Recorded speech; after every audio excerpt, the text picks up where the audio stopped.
Hey everybody, and welcome to my second video detailing how I built this sweet combination wood-fired pizza oven and slow smoke cooker.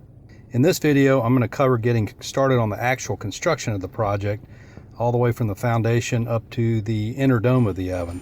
If you want to check out the first video in this series on how the design and concept of this build came together, just go ahead and click on the screen, or you can subscribe to my channel.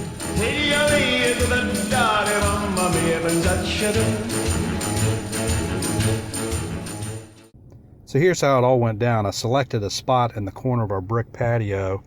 The patio we have is used Chicago brick, so I used that same brick for the outside of the oven. I ended up using about 2 cubes of brick for the entire oven. I cleared the sod from the area where the base is going to be, and I formed and reinforced a monolithic slab and foundation. When I say monolithic, I mean the slab is thickened and reinforced under the area of the slab that's going to be carrying the structural load of the oven, which is where the reinforced concrete block walls will go. I want to stop for a minute and tell you that this project is located in Central Florida.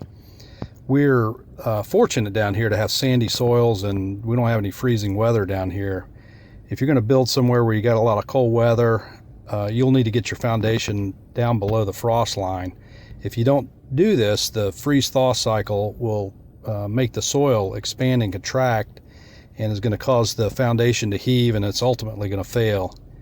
And likewise, if you're in an area that has expansive soils like silt or clay, I'm talking about areas like Houston and North Carolina, you're going to need to put several inches of, probably like 6 inches of well-drained gravel or sand below your foundation, because rainwater will cause the same kind of heaving below the foundation, and it will cause it to crack up and fail.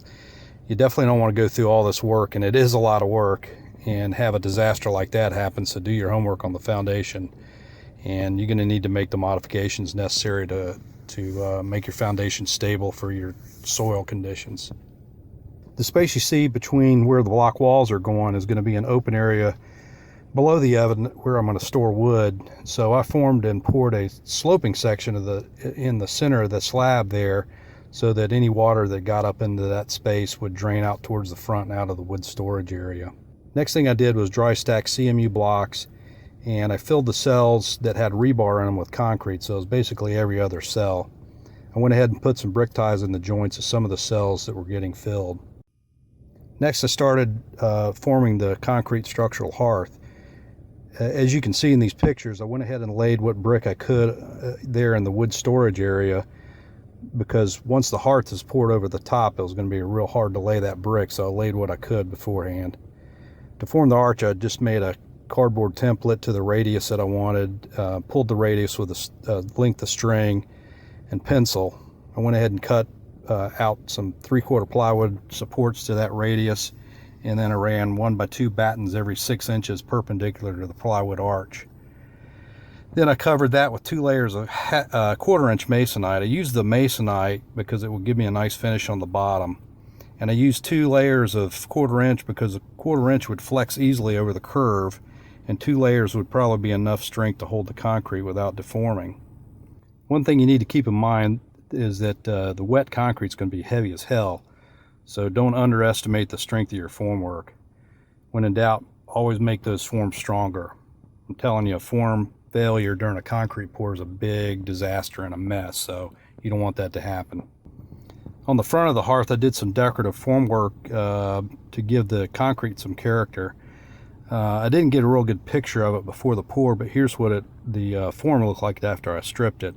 Basically, it was some 3/4 inch plywood, and I wrapped the edges with 3/4 inch, or actually quarter round wood, and the centerpiece was just an oval shaped decorative wood trim piece that I bought at the millwork department at Lowe's. The idea I had for that middle piece was maybe to put some kind of brass or ornamental metal there at the face of the oven in that recess, but I haven't done anything with that yet.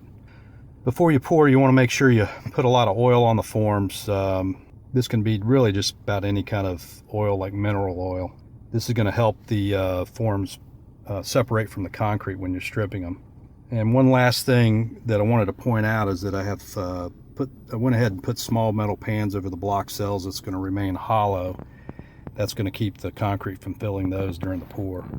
And as far as reinforcing, you probably want to run number 5 bars at least on 18 inches on center, you know, depending on the thickness of the base and the length the concrete's going to span. You also want to have probably 6 inches as your minimum thickness of your concrete. The thicker the better, of course. Next, it was time to pour. I think it took about 25 bags of concrete mix. I went ahead and rented a mixer, and I went ahead and solicited some help, some muscle to help me out with this part of the project. If you don't have a concrete vibrator to get the air pockets out, you're going to need to tap the forms with a hammer. Basically everywhere the concrete will be exposed, you want to get rid of any air pockets that are in there, because that's going to cause some honeycombing once you strip the forms. You can see where I blocked out for the smoker flue with some 2x4s over there off to one side. And once the concrete had partially set up, but not completely, I went ahead and slipped that blocking out. If you wait till the concrete's fully set up, it's going to be a nightmare to get those. It was going to be a nightmare to get those blocks out. So in this picture, you can see how I did the block out for the perlite insulation that I'm going to put at the bottom of the oven. Basically, I just put 4 inches of styrofoam, which is has to be held down because it's going to want to float in that wet concrete. The next day I stripped the forms, and here's the result. I didn't strip the bottom forms out yet, though. The concrete doesn't really reach its full strength for 28 days, so you want to keep the bottom supported as long as you can. And at a minimum, you want to support it for 7 days. And there wasn't any reason really to take them out at this point, because most of the work was going to be done above the hearth. Here's an abbreviated video I did making the perlite concrete for the bottom of the oven. You can see the full video on my YouTube channel if you want to watch that. But this gives you a good idea of what how it all came together. Okay, I've basically taken 2.5 buckets, 5-gallon buckets of the perlite mix and put it in the wheelbarrow.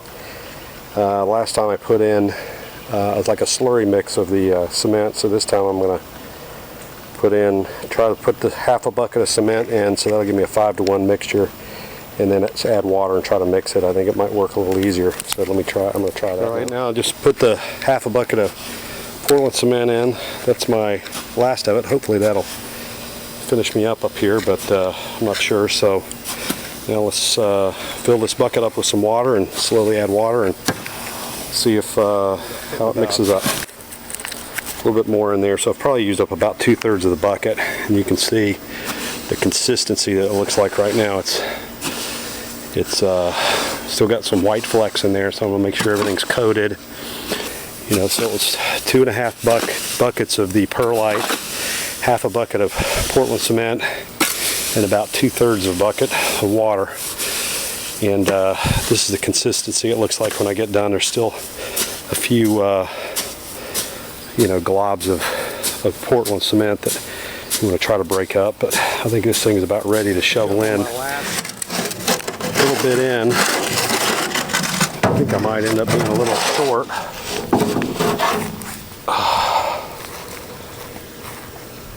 Hard to do the camera work and work at the same time, so what I'm going to end up doing is level this out, see how much I'm short.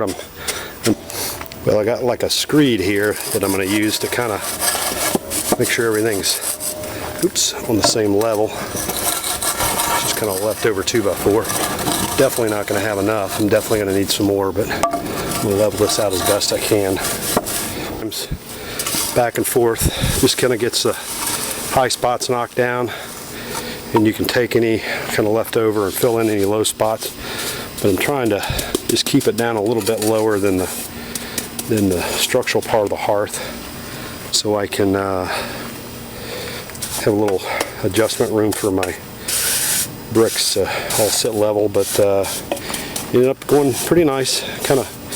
Still kind of bizarre stuff like everybody says, but not too hard to work with. Easier than I thought. Bye. Once I had the insulation installed at the bottom of the oven and it had set up, the next thing I wanted to do was do a mock-up of the dome and the oven opening and shape those with some brick on some masonite. I went ahead and scribed the outlines of those onto some wood and cut the wood into that shape to use for templates and jigs for the opening and the dome. Now it was time to get started on the inner dome.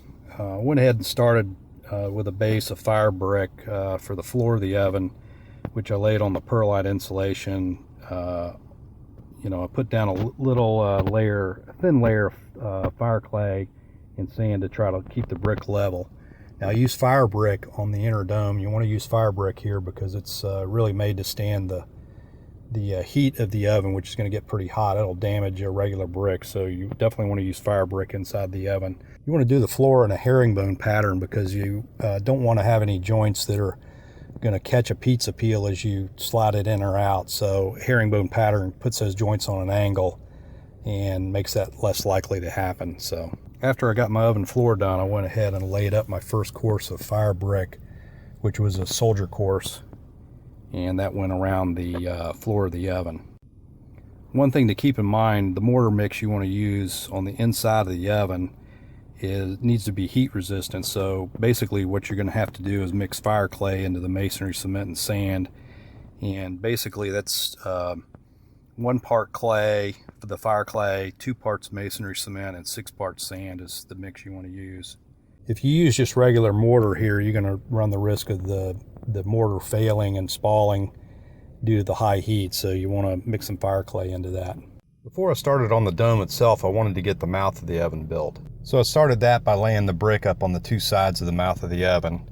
Then I made a temporary wooden support for the brick over the arch of the oven mouth with the template that I made earlier. I made this front temporary support a little short in height, and then I took some shims, brought it precisely up to the position I wanted, laid my brick. Once the brick had set up, I went ahead and pulled the shims out, which made the form or the support a lot easier to remove. It's if you make it real tight, it's going to be tough to remove. So make it a little short and put some shims underneath it. Here's a good picture of the opening for the smoker box, and in this picture you can see the jig that I made for the oven dome. Using that jig as a template, I started laying up the brick on the inside of the oven dome itself. You want to taper this brick towards the inside of the oven. The reason you do this is the gravity is going to want to pull that brick towards the inside of the oven, and the taper will give it a mechanical lock so that can't happen. The next 2 pictures I'm showing here is the intersection of the inner dome to the mouth of the oven, which was pretty tricky to do, so this will really test your brick cutting skills. So it's a little tricky, so I wanted to show some pictures of that.